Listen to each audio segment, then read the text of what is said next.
পুরী হলো বাঙালিদের second home. ভগবান জগন্নাথ দেব এবং পুরীর সুবিশাল সমুদ্রের টানে আমরা বারে বারে ফিরে যেতে চাই পুরীতেই। ওড়িশায় অবস্থিত বিখ্যাত পুরীর জগন্নাথ মন্দির। এই মন্দিরের বিশাল দেওয়াল তৈরি করতে 3 প্রজন্মের সময় এবং প্রচেষ্টা লেগেছে।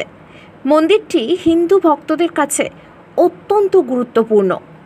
লক্ষ লক্ষ মানুষ ভগবান জগন্নাথ দেবের আশীর্বাদ পেতে ওড়িশায় যান। তাছাড়াও পুরীর বিশাল সমুদ্রে লক্ষ লক্ষ মানুষের ভিড় দেখা যায়। সেই পুরী এখন আগরপাড়া তারাপুকুর পশ্চিমপল্লীতে।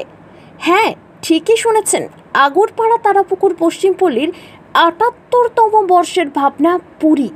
এর পাশাপাশি প্রতিমাতেও রয়েছে বিশেষ চমক। দেখে নিন বিস্তারিত নিউজ 24 বাংলার পর্দায়। ৭৮তম বর্ষ। না না, প্রতি বছরই আমাদের ভালো ভাবনা থাকে। আপনি গত বছর হয়তো জানেন না, গত বছরও আমরা খুব একটা ভালো থিম নিয়ে করেছিলাম। তো এবার আমাদের জগন্নাথ দেবের মন্দিরের ব্যাপারে আমরা প্রথম থেকে উৎসাহী ছিলাম, করতে পারছিলাম না। তো এই বছর আমরা সেটা করব এবং সেটা একদম ওই আদলে, পুরীর মন্দিরের আদলে হবে। আর দেখে আমার মনে হয় যেটুকু কাজ হয়েছে তাতে মানে এই অঞ্চলের সবচেয়ে ভালো পুজো হবে। প্রায় কদিন ধরে কাজ চলছে? প্রায় 2 মাস ধরে কাজ চলছে। মণ্ডপটা কোথা থেকে এসেছে?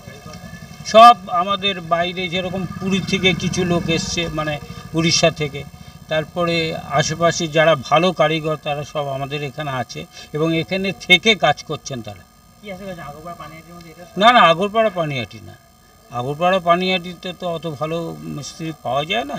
যারা সব এই মেদিনীপুর, তারপরে বর্ধমান, এসব জায়গা থেকে এসেছিল। আর শিল্পীও পূর্ব মেদিনীপুর। নিশ্চয়ই 100 বার। গতবারই আমাদের বছর 2 ধরেই আমাদের এই পুজোটার একটা আলাদা ঐতিহ্য আছে। আর এবছর আপনি আরও ভালো করে, আমরা যা ভাবছি তাতে জনসমাগম প্রচুর হবে, প্রচুর। এটা আমাদের আশা। প্রথমে কি চমক থাকছে?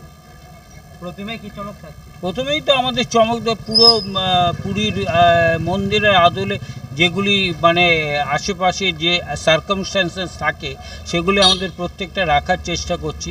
এখানে আপনার পুরীর যে এই সামনে আমরা চেষ্টা করছি করার, সিংহদুয়ার থাকবে।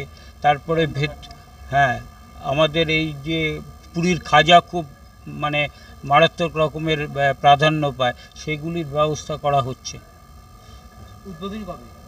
উদ্বোধনী পঞ্চমীর দিন। উদ্বোধনী কি চমক থাকছে? প্রথমে আমাদের তো সাংস্কৃতিক অনুষ্ঠান থাকবে, পঞ্চমী, ষষ্ঠী, সপ্তমী সাংস্কৃতিক অনুষ্ঠান থাকবে এবং প্রতিবারই আমাদের থাকে সাংস্কৃতিক অনুষ্ঠান। এবছর এই সবচেয়ে বড় ব্যাপারটা হচ্ছে মন্দির পরিদর্শন করা।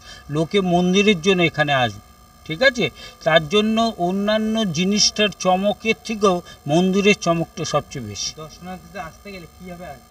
দর্শনার্থী যদি ট্রেনে কেউ আসে, আগরপাড়া স্টেশনে নেমে হেঁটে চলে আসতে পারবে। বাস স্ট্যান্ডে হলে বেঙ্গল কেমিক্যাল বাস স্ট্যান্ডে নেমে আসতে হবে। সোদপুর দিয়ে হলে কাঁচকলের মোড়ে নেমে আসতে হবে। সাধারণ মানুষের উদ্দেশ্যে কী বলতে চাই? সাধারণ মানুষের উদ্দেশ্যে আসুন, দেখুন।